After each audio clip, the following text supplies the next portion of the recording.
Hello students, welcome back to Prepon. चलिए हम लोग एसएससी के लिए रिवाइज कर रहे हैं। अब तक हम लोगों ने पिछले लेक्चर में rights to freedom article 19, 20, 21, 22 revise किया और हमने अगली category rights against exploitation article 23, 24 revise किया। अब अगली कैटेगरी पे बढ़ते हैं, rights to freedom of religion. Fundamental rights में कैटेगराइज राइट्स हैं। आर्टिकल 14 से 18 राइट्स टू इक्वलिटी है, आर्टिकल 19 से 22 राइट्स टू फ्रीडम है, आर्टिकल 23, 24 राइट्स अगेंस्ट एक्सप्लॉयटेशन है और चौथी कैटेगरी है rights to freedom of religion, article 25 से 28 तक। आज उसे डिस्कस कर लेते हैं। आर्टिकल 25 कहता है हर व्यक्ति को देता है अधिकार, धर्म संबंधित अधिकार देता है। पहला देता है freedom of conscience, right to profess, practice and propagate religion of choice. हर व्यक्ति को पूरा अधिकार है कि वो अपने चॉइस की धार्मिक सोच को बना सकता है। फ्रीडम ऑफ कॉन्शियंस का मतलब होता है, एक वर्ड लिखा हुआ है कॉन्शियंस, इसका मतलब होता है मेरी आंतरिक सोच मेरे धर्म के संबंध में क्या है, गॉड के संबंध में क्या है, उसे बनाने का मेरा पूरा अधिकार हुआ करता है। मैं जैसे चाहूं, गॉड है नहीं है, आस्तिक हूं नास्तिक हूं, गॉड की फॉर्म है लाइट के फॉर्म में है, ये सोचना और उसे अपने अंदर क्या कहते हैं, सोचना और प्रैक्टिस करना मेरा फंडामेंटल राइट है। जो मैंने अपनी कॉन्शियंस बनाई है, जो अपनी मैंने आंतरिक सोच बनाई है, उसको एग्जिबिट करने के लिए 3 अधिकार मेरे पास और हैं। Right to profess religion of choice, right to practise religion of choice, right to propagate religion of choice.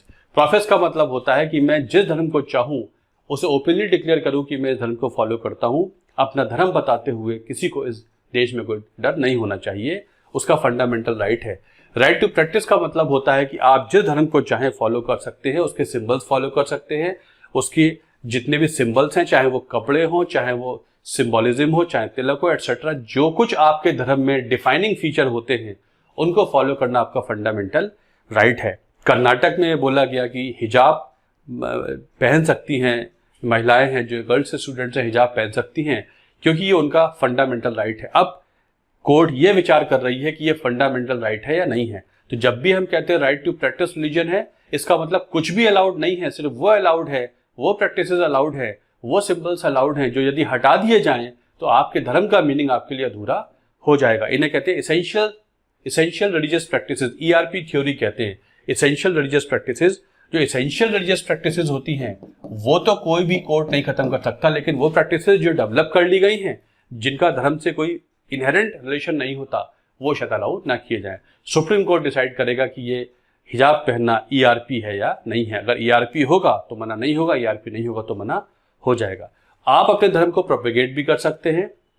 Court ने कहा धर्म को प्रोपेगेट करने का मतलब ये नहीं है कि आप धर्मांतरण भी कर सकते हैं। Right to conversion is not a fundamental right, लेकिन right to propagate religion is a fundamental right. किताबें बांट सकते हैं, मीटिंग कर सकते हैं, अपने धर्म की बातें लोगों को बता सकते हैं, बट वो उसे फॉलो करें ना करें ये कंसेंट से होना चाहिए। आपको right to conversion is not a fundamental right. तो आर्टिकल 25 बहुत सारे धर्म के अधिकार देता है, लेकिन ये धर्म के अधिकार असीमित नहीं है, सीमित हैं। हेल्थ के बेस पे, मोरालिटी के बेस पे या और फंडामेंटल राइट्स के बेस पे इनको सीमित किया जा सकता है, ये एब्सोल्यूट राइट नहीं होते हैं। आर्टिकल 26 कहता है हर धार्मिक ग्रुप को अधिकार है कि वो अपने धर्म संबंधित मामलों के लिए संस्थाएं बना सकता है। Every religious denomination shall have a fundamental right to establish and maintain religious institutions. हर धार्मिक ग्रुप को, मतलब धार्मिक ग्रुप का मतलब होता है एक या उससे ज्यादा लोग, इसे कहते हैं रिलीजियस डिनोमिनेशन। एक या उससे ज्यादा लोग अगर अपने धर्म संबंधित मामलों के लिए कोई संस्था बनाते हैं तो बना सकते हैं और ऑटोनोमसली चला भी सकते हैं। उस संस्था के सारे काम धर्म संबंधित मामलों के लिए होंगे, ऐसा फंडामेंटल राइट हुआ करता है। आर्टिकल 27 कहता है कि सरकार shall not raise any tax in the name of religion. मतलब आप धर्म के नाम पर कोई टैक्स नहीं रेज कर सकते हैं।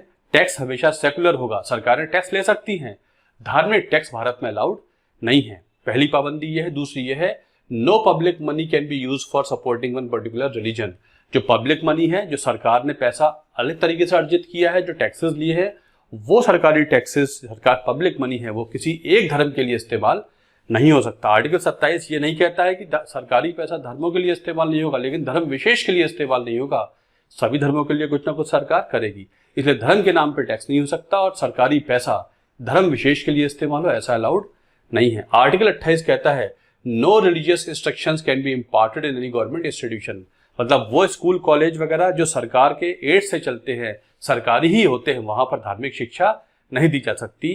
वहां पर धार्मिक शिक्षा नहीं दे सकते हैं। प्राइवेट स्कूलों पर पाबंदियां नहीं है, सरकारी स्कूलों पर पाबंदियां हैं कि वहां पर धार्मिक शिक्षा अलाउड नहीं है। तो आर्टिकल 25, 26, 27, 28 ये धर्म संबंधित फंडामेंटल राइट होते हैं, ये आर्टिकल 28 तक होते हैं।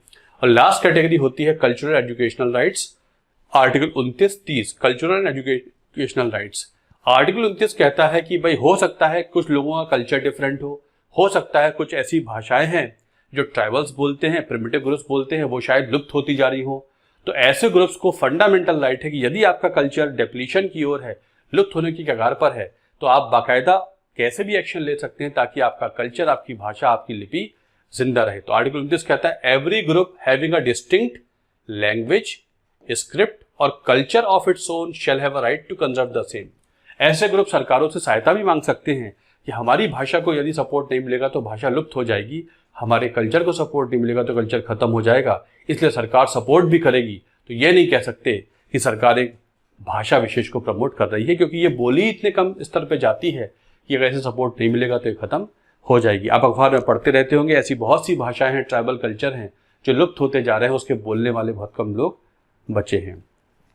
आर्टिकल 30 कहता है every linguistic and religious minority, याद रखेंगे संविधान में माइनॉरिटी वर्ड डिफाइंड नहीं है, और दो आधार बताए हैं माइनॉरिटी के, भाषा के आधार पे और धर्म के आधार पर। तो बोला गया है every linguistic and religious minority shall have the right to establish and maintain educational institution. हर वो ग्रुप जो भाषा के आधार पे भिन्न है, माइनॉरिटी में है या धर्म के आधार पे भिन्न है, उनको अधिकार है कि वो खोल सकते हैं एजुकेशनल इंस्टीट्यूशन। आर्टिकल 30 में सिर्फ खुलेंगे एजुकेशनल इंस्टीट्यूशन, आर्टिकल 29 या 26 में अदरवाइज भी खुल सकते हैं, एजुकेशनल भी और नॉन एजुकेशनल भी, लेकिन 29 में सिर्फ एजुकेशनल ही खुलेंगे। जितने भी आर्टिकल 30 में इंस्टीट्यूट खुलते हैं उन्हें कहते हैं माइनॉरिटी एजुकेशनल इंस्टीट्यूशंस, MIEs कहते हैं। इनको पूरा अधिकार है कि अपने धर्म संबंधित लोगों के लिए, अपनी भाषा संबंधित लोगों के लिए यूनिवर्सिटी कॉलेज स्कूल खोल सकते हैं, और 50% तक सीटें भी इनमें अपनी भाषा या अपने धर्म के लोगों के लिए सुरक्षित कर सकते हैं। आर्टिकल 30 में ऐसे कॉलेज खुल सकते हैं। तो संविधान में दो तरीके की माइनॉरिटीज की बात की गई है, धर्म के नाम पर या लिंग्विस्टिक के नाम पर, भाषा के नाम पर। एज ऑफ नाउ 6 मानी जाती है लिंग्विस्टिक माइनॉरिटीज। मुस्लिम्स हैं, क्रिश्चियंस हैं, सिख हैं, बुद्धिस्ट हैं, पारसी है, जैन हैं। 4 हुआ करते हैं, Muslim, Christian, Sikh, Buddhist, Parsi and Jain. 6 हुआ करते हैं लिंग्विस्टिक, 6 होती है माइनॉरिटीज। माइनॉरिटीज भाषा के आधार पर, धर्म के आधार पर 6 माइनॉरिटीज कहलाई जाती है, ये कहलाती हैं नेशनल माइनॉरिटीज। ये होते हैं कुछ इंपॉर्टेंट फंडामेंटल राइट्स। अब फंडामेंटल राइट्स तो आपको बता दिए कि आर्टिकल 14 से लेकर आर्टिकल 30 तक हुआ करते हैं। आर्टिकल 31 में बहुत सारे राइट्स हैं, वो हमारे इस एग्जाम के लेवल के लिए जरूरी नहीं है। अब सबसे इंपॉर्टेंट फंडामेंटल राइट आता है आर्टिकल 32। वो ये कहता है फंडामेंटल राइट तो बता दिए, लेकिन अगर फंडामेंटल राइट वॉयलेट हो जाए तो क्या? तो संविधान ने आर्टिकल 32 दिया है जिसे कहते हैं राइट टू कॉन्स्टिट्यूशनल रेमेडीज। मतलब अगर मेरा फंडामेंटल राइट वॉयलेट हो जाए या इम्प्लीमेंट ही ना हो तो मैं सीधे सुप्रीम कोर्ट जाके मदद मांग सकता हूं under the power of article 32। It says that in case of violation of fundamental right any person can approach the supreme court directly, सीधे सुप्रीम कोर्ट जा सकते हैं। आर्टिकल 32 आपको सुप्रीम कोर्ट जाने की अनुमति देता है, लेकिन only in the case of violation of fundamental right. ये आपका और ये भी फंडामेंटल राइट है कि अगर आपका कोई अधिकार फंडामेंटल राइट वॉयलेट हुआ है आप सीधे सुप्रीम कोर्ट जा सकते हैं। मतलब आर्टिकल 32 फंडामेंटल राइट को प्रोटेक्ट करता है और फंडामेंटल राइट खुद भी है।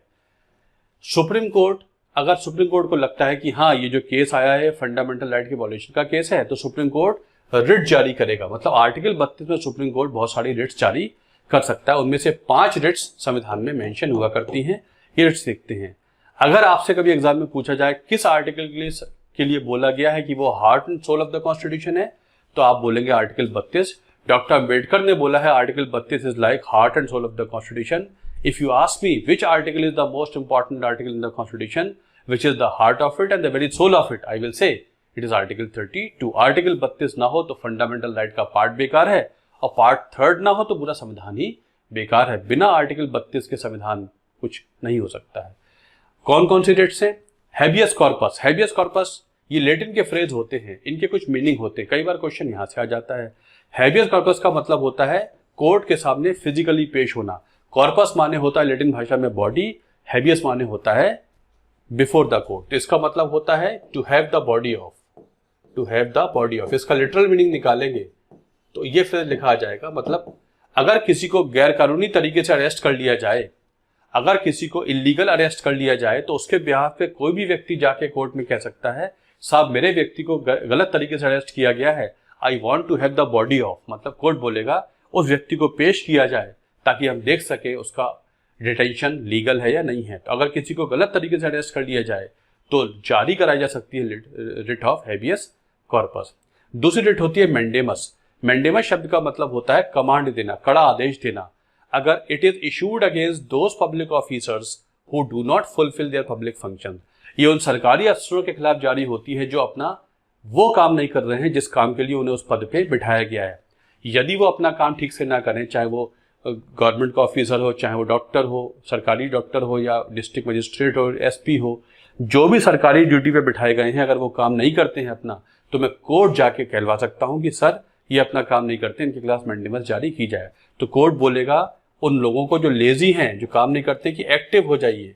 तो आपसे पूछा जाए कौन सी रिट ऐसी है जो एक्टिविटी कमांड करती है, विच रिट कमांड्स एक्टिविटी, तो आप बोलेंगे mandamus. It commands activity on the part of the government servants, they should become active, they should not what relinquish there duty. अपनी ड्यूटी ठीक से करें, पब्लिक फंक्शन कभी खत्म नहीं होते, उन्हें करने पड़ेंगे। थर्ड रिट होती है प्रोहिबिशन का मतलब होता है रोका जाता है। इसका मतलब होता है कब जारी होती है, issued from a superior court to an inferior court in order to stop the inferior court from working on a case beyond its jurisdiction. क्या होता है, कई बार ऐसा हो जाता है कोर्ट ऐसे केस को ले लेते हैं जो उनके डोमेन में नहीं आते, और जो जुरिस्प्रूडेंस का सिस्टम होता है उसमें कोर्ट वही केस ले सकता है जो उसके लिए डिफाइंड हो, एरिया वाइज डिफाइंड हो, सब्जेक्ट वाइज डिफाइंड हो। जैसे कि फंडामेंटल राइट का केस है वो सुप्रीम कोर्ट ले सकता है या हाई कोर्ट ले सकता है, लेकिन डिस्ट्रिक्ट कोर्ट अगर फंडामेंटल राइट का केस ले लेगा तो उसके खिलाफ जारी हो जाएगी प्रोहिबिशन। कोर्ट ये बोलेगा, मतलब ऊपरी कोर्टों से निचली कोर्ट आती है रिट प्रोहिबिशन, ये कहते हुए निचली कोर्ट को ऊपरी कोर्ट ये बताते हैं आपने एक ऐसे केस को ले लिया है जो आपके अधिकार क्षेत्र के बाहर होती है, आप रुक जाइए, आप इस केस पे नहीं आगे प्रोसीड कर सकते क्योंकि ये आपके डोमेन में आता नहीं है। तो अगर आपसे पूछे कौन सी रिट है जो कहती है कि इनएक्टिव हो जाओ, रुक जाओ, तो आप बोलेंगे प्रोहिबिशन। ये कोर्ट से कोर्ट में चलती है, मतलब कोर्टों से भी गलती हो सकती है। अगर कोर्ट गलत केस को लेने लगे तो ऊपरी कोर्ट निचली कोर्टों को रोक सकते हैं bye issuing the writ of prohibition. इसी में आगे अगला स्टेप होता है रिट ऑफ शेरशरी। शेरशरी का मतलब होता है आपको सूचित किया जाता है, बी इन्फॉर्म्ड। इसका मतलब होता है प्रोहिबिशन में क्या होता है, प्रोहिबिशन में ये होता है कि केस चल रहा है और पकड़ में आ गया कि केस गलत कोर्ट में आ गया है, तो अभी बीच में रुकवा दिया गया। लेकिन मान लीजिए कोर्ट ने जजमेंट भी दे दिया और जजमेंट देने के बाद पता लगा ये तो गलत कोर्ट ने जजमेंट दे दिया, तो और कोर्ट का जजमेंट ना माना जाए तो कंटेम्प्ट ऑफ कोर्ट हो जाता है। तो ऐसे में प्रोहिबिशन शेरशरी की रिट जारी की जाती है। ऊपरी कोर्ट निचली कोर्ट को ये बताता है कि आपके जजमेंट को हम खारिज कर रहे हैं, your judgment has been questioned because you have given the judgment on a case which was never under your jurisdiction. अब हमको पता लगा है कि आपने एक ऐसे केस में जजमेंट भी दे दिया है जो आपके डोमेन में कभी आता नहीं था। ये नहीं कह रहे कि आपका जजमेंट लॉफुली गलत है, लेकिन आपके चूंकि डोमेन में नहीं आता है इसलिए आपका जजमेंट फॉलो नहीं किया जाएगा। तो ये जो दोनों रिट हैं प्रोहिबिशन शेरशरी, यूजुअली कोर्ट से कोर्ट में चलती हैं, नीचे से ऊपर नहीं, हमेशा ऊपरी कोर्ट से निचली कोर्ट में आएंगी। दोनों ही कोर्टों को कहती हैं कि आप इनएक्टिव हो जाइए, रुक जाइए। और आखिरी रिट होती है को वारंटो। को वारंटो का मतलब होता है by what warrant, bye what authority, किस अधिकार से। ये सारे जो फ्रेजेस के मीनिंग लिखे हुए हैं ये एग्जाम में आ जाते हैं। मतलब पब्लिक पद पर, सरकारी पद पर कोई ऐसा व्यक्ति बैठ जाए जो उस पर बैठने योग्य नहीं है, तो कोर्ट पूछता है by what authority you are holding on this position. सरकारी पदों पर वही व्यक्ति बैठे जो उस पर बैठने योग्य होता है। अगर कोई ऐसी डिस्क्वालिफिकेशन वगैरह आ गई है फिर भी व्यक्ति अपने पद पे बना हुआ है और डिस्क्वालिफिकेशन का केस आ गया है, ऐसे में कोर्ट बोल देगी कि किस अधिकार से इस पद पे बैठे हैं, या तो प्रूफ करिए कि आप इस पे बैठने योग्य हैं, अदरवाइज पद को खाली कीजिए।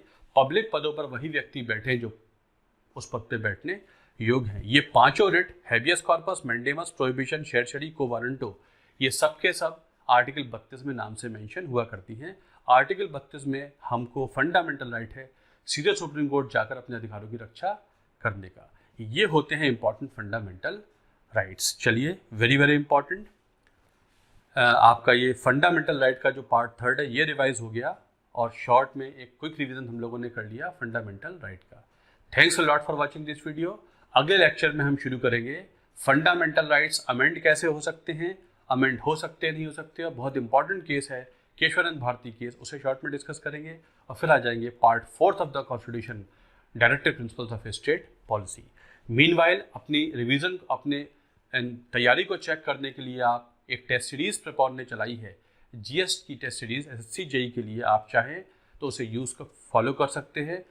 प्रेपॉन का जो ऐप है प्रेपॉन के नाम से, प्रेपॉन आईएएस के नाम से, उसे डाउनलोड करके रजिस्टर करके आप उसमें एडमिशन ले सकते हैं। बहुत छोटी सी फीस पर 10 टेस्ट का आपको कराए जा रहे हैं। Thank you very much.